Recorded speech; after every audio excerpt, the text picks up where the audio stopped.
Welcome to Learning the Ropes, Episode 1, the only podcast where two lifelong wrestling fans show off some wrestling to non-wrestling fans. Is that torture? Is that good? We'll find out. With me, as always, is fellow lifelong wrestling fan, Andrew. What up? I am Matthew, and with us today is a amateur Hades speedrunner, a mediocre guitarist, and mechanical engineer. Give it up for Tyler Ostos. Hello. That's me. Making his way to the ring.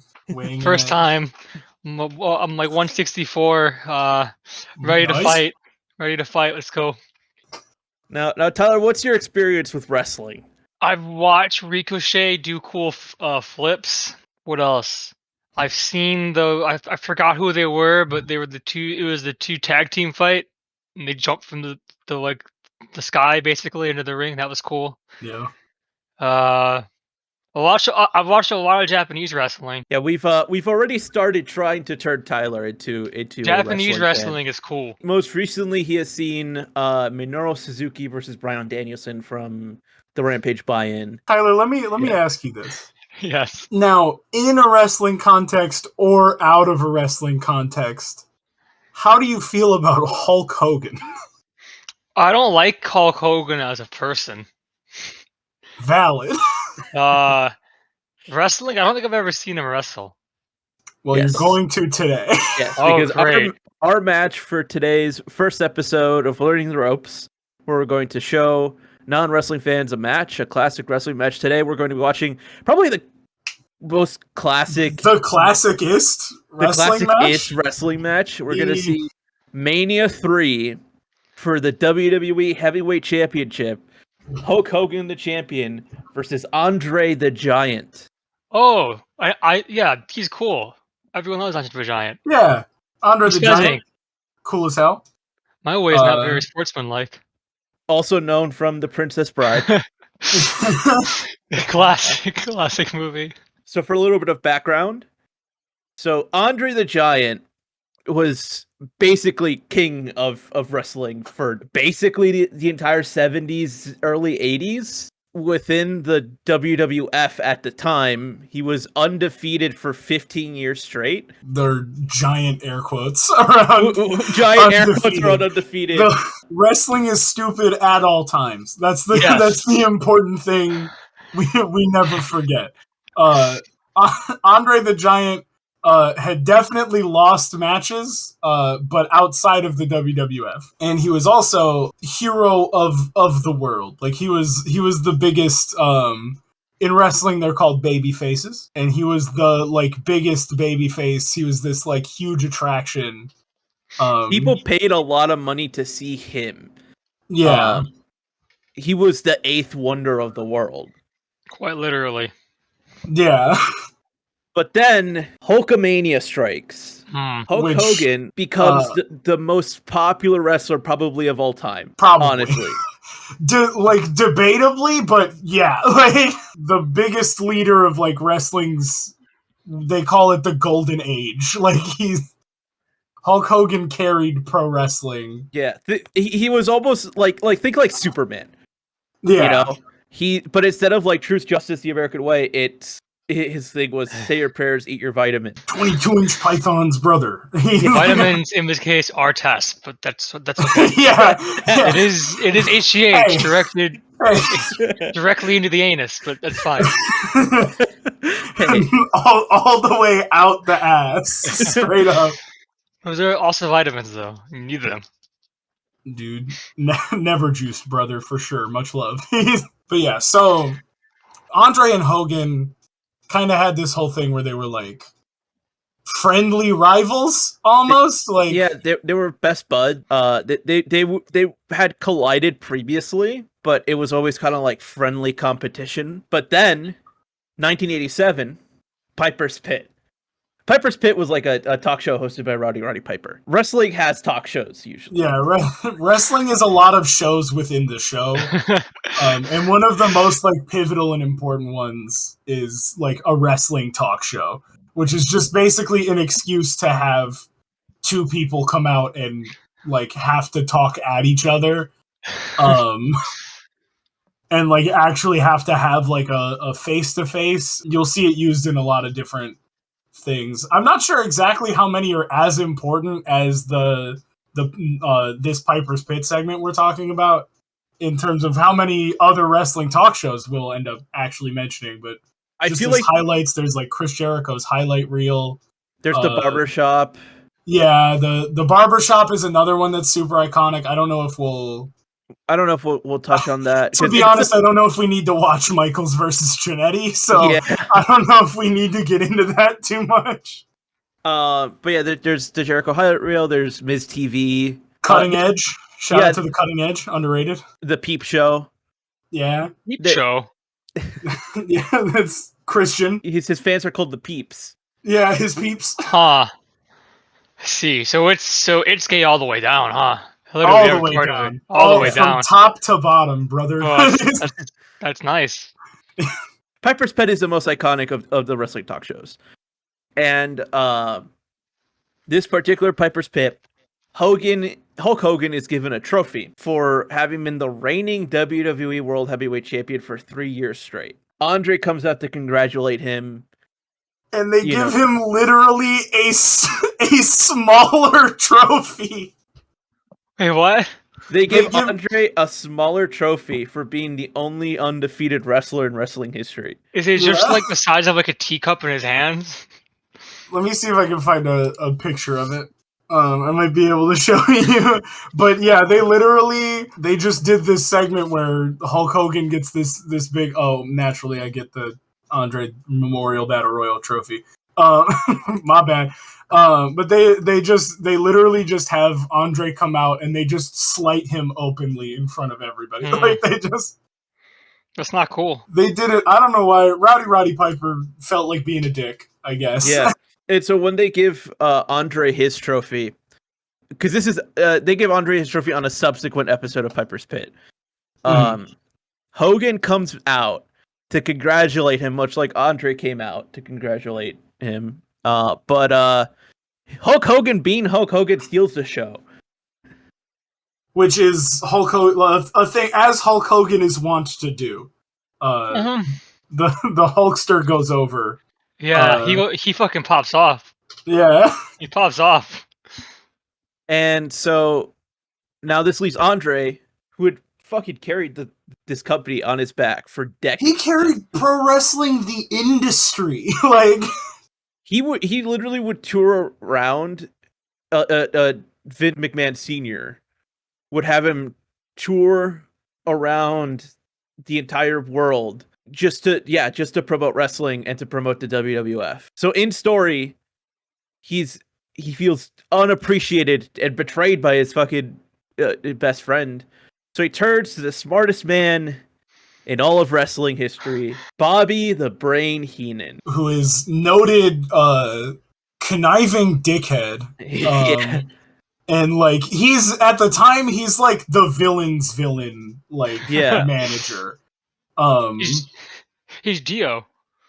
Kind of like he's like Dio if Dio didn't do any of his own fighting, mostly. Like Dio doesn't do any of his own fighting. Well, fair enough. Yeah, but Bobby Heenan was a manager, so he would mostly just like basically he would hire wrestlers to like beat up Hulk Hogan. Yeah. Pretty specifically, he would hire wrestlers to beat up Hulk Hogan in particular. But so they come out again on Piper's Pit, and it was a discussion between Hogan and Andre. They were supposed to kind of hash this conversation out and have this discussion between the two of them man to man. However, Andre didn't come out to do his own discussion. He brought out Bobby Heenan with him, which, like we said, like Bobby Heenan made his money getting other big dudes to beat up Hulk Hogan. And so naturally, these kind of best buds are now not so best buds anymore. And Andre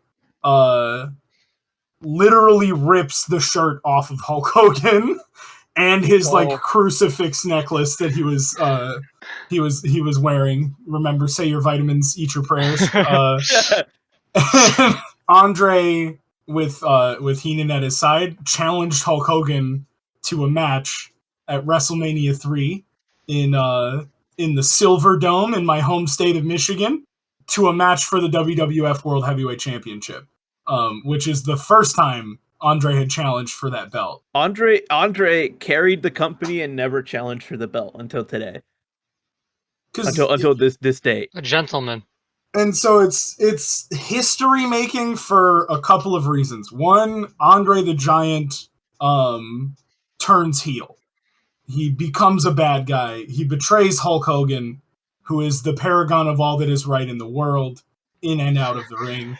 And I stand by that. True today, too. Wait, hang on. I'm getting a call.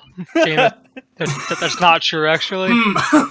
News is that, you know what? I shouldn't have said the part where I said I stand by that. I take that back. I've been fired from my job. Man. What is this? Gawker is on the phone? So Andre turns heel, and that's history. And then also, he challenges for the belt, which is also history. Hogan obviously eventually accepts the match for WrestleMania 3. The stage is set. The biggest main event in wrestling at that time, of all time. WrestleMania. Brightest lights. Biggest crowd. There were possibly disputable numbers of attendance. A thing that WWE does, Tyler, for context, is they had the biggest crowd numbers ever in record history. Right. So they announced during the show the crowd attendance. A lot of the time, it would be larger than the capacity of the stadiums they were in, and people were like, "That's weird." It went all the way to the Washington Monument. Eventually, kind of relatively recently, the stockholders were like, "Hey, what's up with that?" And the WWE responded saying, "Oh no, us announcing the number of people in the audience is part of the show. It is not reflective of the audience at the show. It is meant to enhance the spectacle." But yeah, so here's how many people were there for sure. 100, 93,173 people. Definitely were there. They were hanging from the rafters. They packed the place out. Quite literally hanging from the rafters. In Pontiac, Michigan. It totally doesn't say disputed. Yeah, on Wikipedia, it totally doesn't say disputed. The Pontiac Silverdome totally doesn't only hold 82,000 people. Yep. And so they have this match. The irresistible force meeting the immovable object. And so now what we're going to do is we're going to stop this recording. We're going to watch the match. And we're going to come back with Tyler's reaction to the match. Oh, let's go. We just watched the match. The Bodyslam heard around the world, as it's called. Tyler, what'd you think? 92,000 fans. No, okay, I've taken notes. So number one, we need to bring back the refs and people talking about how jacked people are. That's fun. You gotta bring that back. We need to bring. I need more talk about just dudes talking about dudes' biceps. Oh hell yeah! That's essential. Also, it was weird not having the walkouts. Yeah, it was like Hulk Hogan got one, and it was he got like the music and everything. It from what I've watched today, it just seems like a completely different era. Where it's it's slower. There's a lot more. I guess in this one, like Hulk Hogan trying to sell than I see now, because now it's like just like a bunch of moves, and then like a short sell like in between moves. But when they were hugging, that was like 5 minutes. Yeah, that was a while. When Andre had him in the bear hug, just choking him out. Yeah, the match had like a much more like I'll say predictable, but like a very clear and slow pacing to it compared to what wrestling is like now. And that's the other thing, is I'm not super well versed in like my golden era like wrestling history, because I've never been all that interested in it in like the Hogan time. But I think like 6 months ago, if you asked me what wrestling was, I would have said this. But now, having been exposed to it through Baldo, it's different. Yeah, this is like classic like Yeah, like you said, if you It's- ask someone what wrestling is, this is what they'll point to. This is wrestling at its kind of basic. The word to describe it is that it's America. It's America. All the way down. But yeah, like it had that like a very clear like it started with Hulk Hogan getting the crowd excited by like immediately getting the upper hand on Andre. So like the face is conquering the heel, and then the heel hits hits Hogan or like lands on top of Hulk Hogan in this case, and then the crowd can start booing, and then they have like their kind of hope moments. No, it was hushed. Oh yeah, didn't you hear? It was yeah, hushed. it was hushed for sure.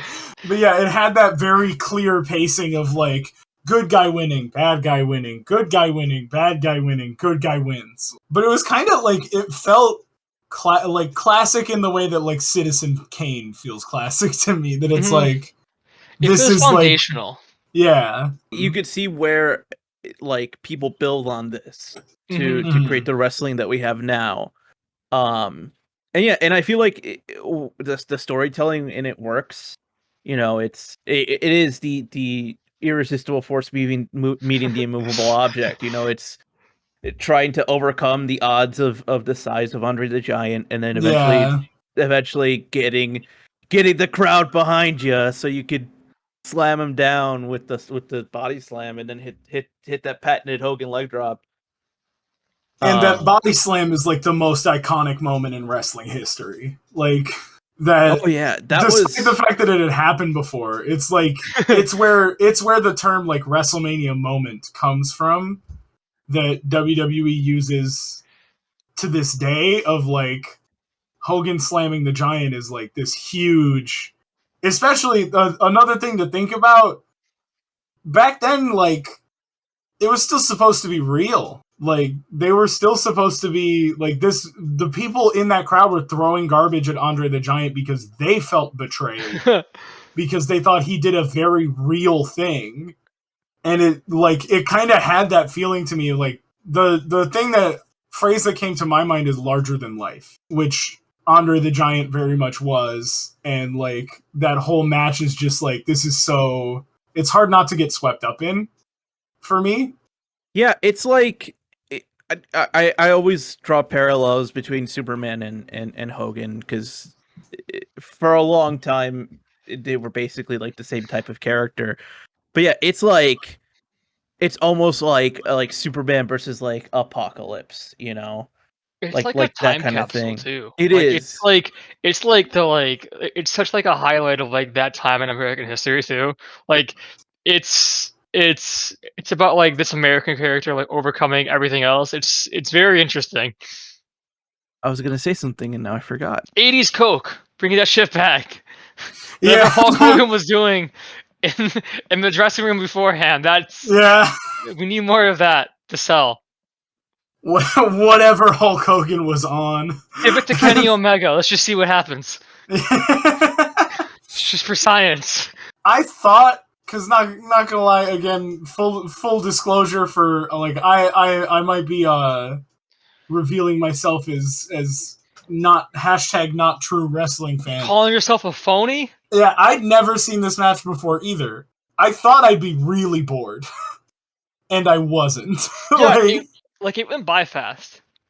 It was exciting. Like it didn't feel slow, even though it was slow compared to modern wrestling. The crowd kept you in it. The commentary kept you in it. That commentary was so good. Fucking insane, and I loved it because it was just like blatant lies all the time. Yeah. Like, this is awesome. This is great. Let's go.